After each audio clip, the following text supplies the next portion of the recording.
especialista.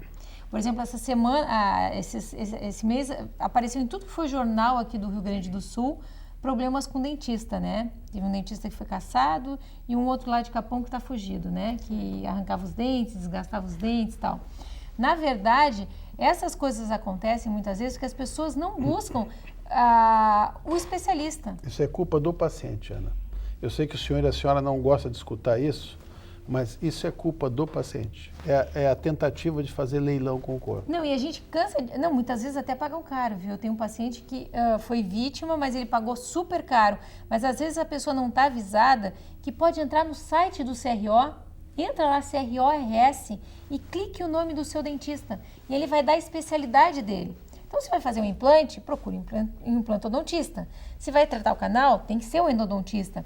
Então, clique para ver se o dentista que está lhe atendendo é especialista, porque não dá erro, né? Então, assim, se a senhora não sabe mexer no computador, mas eu mexer no computador é difícil, peça para o neto, para o filho, para alguém entrar no computador. Mas liga para o Conselho Federal, né? Vocês não pergunta se é especialista na área. É só ligar, o doutor fulano.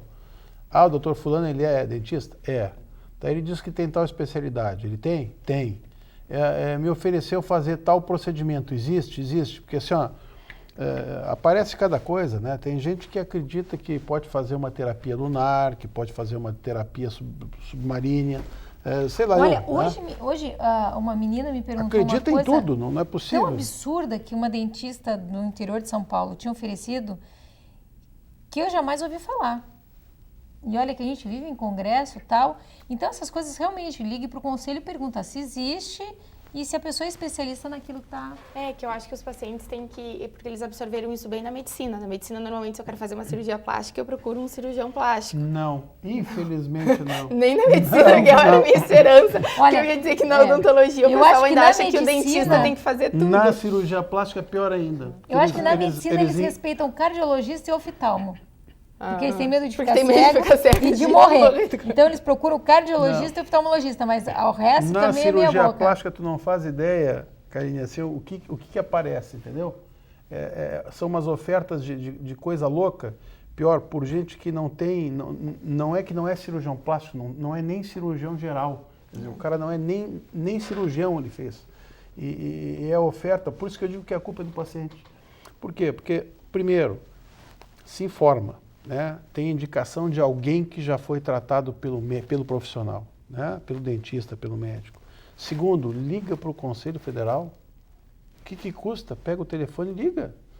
Pega a lista telefônica do Conselho Federal de Medicina, tá? Conselho Federal de Odontologia. Pergunta. Tá. Tá tudo certo? Tá. Ele tem essa especialidade? Tem. Agora está me oferecendo fazer terapia lunar. Não, isso não é credenciado. Então não vai, né? Agora, eles fazem tudo errado, quer dizer, não se informa, sabe de gente que já teve problema, mas diz, mas eu vou pagar mais barato, eu vou ali, né? Isso aí, nunca ouvi falar. Não. Mas a mágica, o paciente adora a mágica, né? Se a gente oferecer a verdade, tem gente que fica bravo, diz assim, olha, não, isso aí não dá para fazer, esse resultado não dá para ter, infelizmente, até aqui a gente pode ir, mais do que isso não dá para fazer. Eu tenho paciente que saiu brava da clínica. Eu sei porque o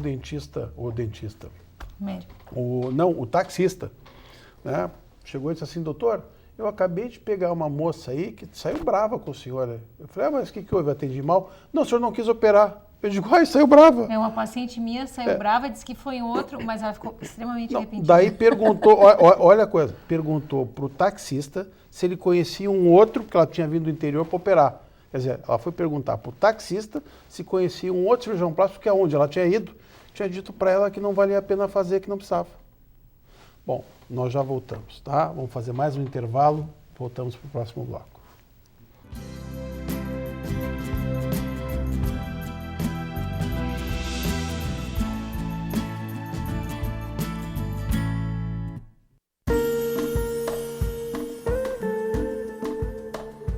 A cirurgia plástica é um instrumento para a busca da felicidade.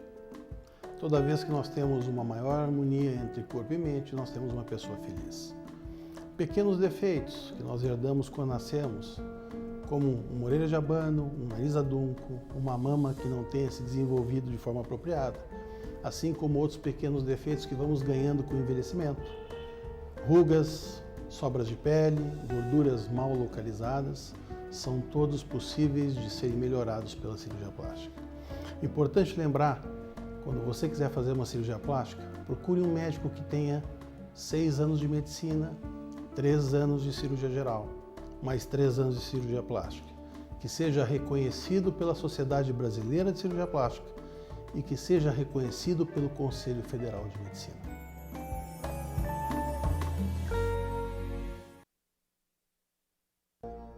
As crianças do Lar Santo Antônio dos Excepcionais possuem inúmeras necessidades especiais.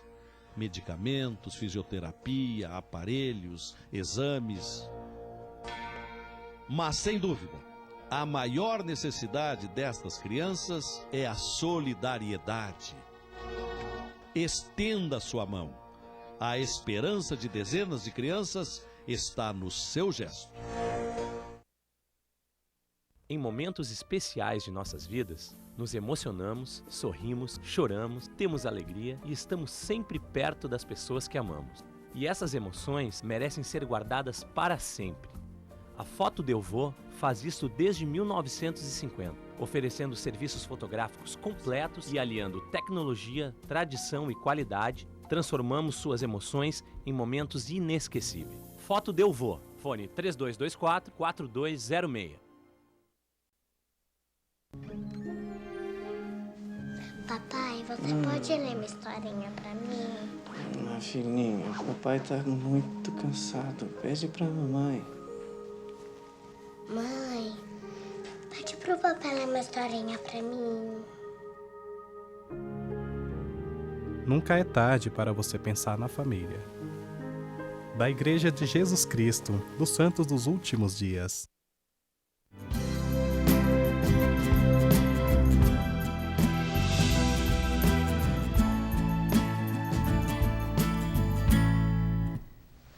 Então, se você estava mudando o canal, hoje nós estamos falando do assunto que eu amo, odontologia. Então, nós estamos com a Karine e com a Catherine, que é endodontista e periodontista, e nós estamos falando de como evitar essas doenças, como pode passar para o resto do corpo. Mas se você não pegou o início do programa, entre no nosso site, www.programavivamais.com.br, e, na verdade, lá você pode assistir, pode clicar no Assista Aqui, aperta no Assista Aqui e você pode assistir todos os programas que já foram gravados.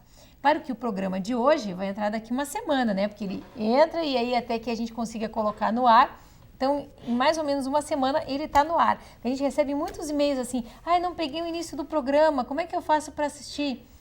Claro que a gente tem reprises, né? A NET é um amor, o Canal 20 é um amor, eles repetem, se eu não me engano, são 3 ou 4 vezes durante a semana o nosso programa, mas dá para assistir no site também. Então, entre no www.programavivamais.com.br e lá também tem o nome e o telefone de todos os dentistas médicos, de todos os profissionais que vieram ao programa ao longo desses 2 anos e meio.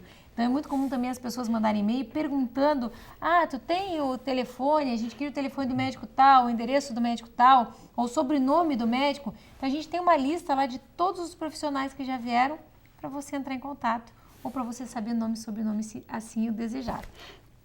Mas, Catherine, a gente estava falando sobre endodontia, né, na hora que nós terminamos.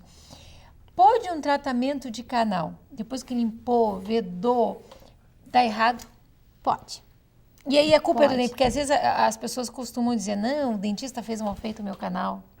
Não, porque envolve várias coisas, além da parte técnica do dentista, das soluções que a gente usa, envolve o hospedeiro, que é o organismo da pessoa. Ele tem que ser capaz de reparar aquele dano que tinha no dente, né? Então vamos de novo pro nosso quadrinho aqui. Vamos complicar a vida dos guris aqui. Então o que acontece? A gente vai limpar, que nem a Ana mostrou, dentro do canal. A gente não consegue limpar a parte externa, que está ali em contato com o osso, certo? Então a gente espera que num período de 2 anos esteja cicatrizada essa lesão. Em 6 meses a gente já consegue ver algum sinal de cicatrização. Se em 6 meses a gente nota que não diminuiu, não melhorou, a gente aguarda até completar 1 ano e a gente pensa em fazer uma apsetomia, que é uma cirurgia onde a gente faz uma pequena incisão e remove esse cisto, essa lesão inflamatória da ponta da raiz do dente. Uma coisa que é importante as pessoas saberem é que é extremamente simples a episiotomia, né? É muito simples. Não precisa rebater tecido, nada. Só corta ali na região naquela e dá uma região. curetada, né, naquela raiz. Dá uma curetada, fecha com um pontinho, é bem discreto. A pessoa pode trabalhar, conversar, não tem problema nenhum. Não é que nem uma cirurgia quando a gente extrai um dente que precisa de repouso, um cuidado maior. Né? Não é que a gente queira limpar a barra dos nossos colegas, né? Mas é que muitas vezes, por mais bem feito que seja feito o trabalho, às vezes o corpo não reage da maneira não reage da que maneira a gente espera, né? Principalmente se a pessoa já tem algum comprometimento sistêmico, né? Falando em comprometimento sistêmico, o que está se estudando muito e a gente percebe é a relação das doenças bucais com o diabetes, que influencia até, Miguel, no controle glicêmico do paciente. A gente percebe que as pessoas que têm doença periodontal, que não tratam, têm dificuldade em manter o controle glicêmico, quer dizer, a glicemia nunca fica Pela infecção? Pela infecção. Então, automaticamente, quando a gente recebe os pacientes e faz o tratamento, depois eles vão fazer o exame de glicose e percebem que conseguiram controlar. Quer dizer, era só uma questão de infecção mesmo na boca que não tinha sido nem cogitada ainda pelo paciente ou pelo médico. É a mesma coisa no tratamento de canal, né? Nesses casos de fracasso, muitas vezes os pacientes são diabéticos, né? Que tem um reparo muito pior, vamos dizer assim, né? Tem vários estudos que fizeram em ratos e em cães comparando ratos e cães saudáveis e ratos e cães com diabetes. A resposta era muito pior e muitas vezes o tratamento falhava também, né? E esses pacientes às vezes vão no endocrinologista que aumenta a insulina deles e na verdade o problema é um problema dentário, que quando tratado, resolvido, melhora toda a diabetes do paciente, né? Esses casos que vocês citaram aí que tem que fazer uma cirurgia depois de 6 meses, 1 ano, isso tem uma frequência? É muito comum isso acontecer? Não, não é muito comum. Não é muito comum.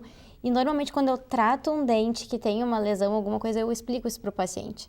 Que de repente seja necessário fazer uma cirurgia até para ele aceitar de uma maneira melhor, né? Que aquele tratamento tem uma chance de não dar certo, não ser somente ele eficaz, né? E para as pessoas que estão nos assistindo, como é que a gente sabe que aconteceu isso? Parece que tem uma espinhazinha lá onde é a ponta da raiz. Aparece lá no meio da gengiva uma fístula, que nada mais é do que uma bolinha com pus, né? Que é tentando drenar. E pode dar essa fístula também no tratamento periodontal, né? É uma das características, né? Fístulas ou abscessos é bastante característica de doença periodontal, porque começa a inchar a gengiva e o paciente não sabe o que está acontecendo, não sente aquela dor de canal, quer dizer, não é uma dor insuportável, é uma dor que ele consegue ver, eu costumo dizer, não é uma dorzinha de cabeça no dente, porque o dente com dor de canal é assim, fica latejando. A doença do abscesso periodontal não incha e ele sente aquele desconforto, dor, mas não essa dor assim insuportável. É só ir no dentista, a gente drena e trata e resolve o problema na hora. Essa maquetezinha que tem ali, do que é aquele modelo? Esse modelinho até é legal a gente mostrar, que que os pacientes vão conseguir ver direitinho o que é. Se puderem focar aqui. Eu tirei a gengiva, tá, pessoal? Mas tem aqui a gengiva e esse lado aqui... Dá uma olhadinha nisso. Aqui. Esse lado aqui mostra direitinho os dentes saudáveis. Quer dizer, eu não consigo enxergar as raízes dos dentes, eu só enxergo as coroas, que são essas partes que a gente vê, e é como se as raízes tivessem sido colocadas num bloco de tecido ósseo. Isso aqui é como se fosse o osso, esse branquinho. Então esse lado é o lado saudável. Esse é o lado saudável, é uma situação normal. Quando a gente passa por uma situação de doença, o que a gente tem é isso aqui. A gente enxerga, esse caso aqui é o tártaro, esse pretinho, e o tártaro, a presença do tártaro ali causa essa doença infecto-inflamatória, que é a periodontite, que vai destruindo todo o osso. Então, ao invés de a gente ter isso aqui, ó, que é osso, ao redor de toda a raiz, a gente tem uma situação assim, que é toda a raiz exposta sem tecido ósseo. Se tu abrir ele, esse dente tem mobilidade, dá pra mostrar a mobilidade, ele tem mobilidade, ó. Aqui. É um dentinho com mobilidade, tá vendo? Não sei se vocês conseguem perceber, ó. Esse aqui eu consigo movimentar, porque e ele já bem teve... assim a mobilidade que tem em boca, né? Isso. E outra característica boa desse modelo, se tu fechar ele, ó, o dente de baixo, tá vendo? Como perdeu o dente de baixo, o dente de cima começou a destruir. se vocês conseguirem focar Começou aqui um a cair o pouquinho dentinho, mais. é isso? Isso. Ó, Se vocês tá vendo? perceberem Abre um aqui, pouquinho, ó, ó, abre- não isso, tem ó. esse dentinho aqui embaixo. Então, o que acontece? O dente de cima, ele vai descendo. Isso que a gente chama de destruir, porque ele não encontra. Isso é uma característica que gera também doença periodontal. Muitas vezes as pessoas pensam assim, o dente lá de trás, ninguém tá vendo, uma dor. Extrai que é um tratamento mais barato. Aí extrai o dente de baixo, o dente de cima começa a extruir, ele começa a descer. Os nossos dentes só param de crescer quando eles se encontram. Então, se tirou o de baixo, o de cima vai continuar descendo. Não importa a idade que tem, porque às vezes as pessoas pensam que os dentes só crescem quando a gente é pequeno. Não importa a idade que tem, se tirou um dente, o de cima vai descer. Quando ele começa a descer, ele perde o contato com o vizinho. E aí é que começa a inflamação, começa a formar mais placa, mais tártaro, começa a inflamação gengival.